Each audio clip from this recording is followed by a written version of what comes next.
আমাকে প্রতিদিন তখন বলছে, একবার বলছে প্রতিদিন তথাস্তু, দ্বিতীয়বার বলছে প্রতিদিন তথাস্তু, তৃতীয়বার বলছে প্রতিদিন তথাস্তু, চতুর্থবার বলছে প্রতিদিন তথাস্তু, পঞ্চমবারও বলছে প্রতিদিন তথাস্তু। এই 5 বার বলার জন্য দ্রৌপদী একজন স্বামীকে নিয়ে ঘর কন্যা কত কষ্ট মায়েরা জানেন। 5টা স্বামীকে নিয়ে ঘর কন্যা করা কত দুর্বহদ কষ্ট, এবং বিভিন্ন অপমান করার জন্য, এই পুরুষোত্তম মাসকে অপমান করার জন্য দ্রৌপদী কতটা অপমানিত হয়েছে।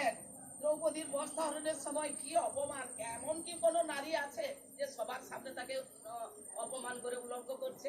আছে আমাদের এখানে কেউ? এ জড়তা আমরা কেউ আছে? কিন্তু দ্রৌপদী কেন তাতে কিন্তু রক্ষা করেছিলেন কে? ভগবান পুরুষোত্তম, ভগবান শ্রীকৃষ্ণ। পরম বৈষ্ণব শিব শম্ভু, শিব যখন দেয় তখন ভগবানের কাছে প্রার্থনা জানায়। কোনো দেব দেবীর কাছে আমরা যখন ধর্ণা দেই, প্রার্থনা জানাই, দেব দেবী কি সরাসরি কিন্তু তাকে বর দিতে পারেন, আশীর্বাদ দিতে পারেন। তিনি পুরুষোত্তম ভগবানের কাছে অনুমোদন করেন, এই অনুমোদন করে তাকে আশীর্বাদ। এটা জানো তো? হ্যাঁ, প্রত্যেক দেব।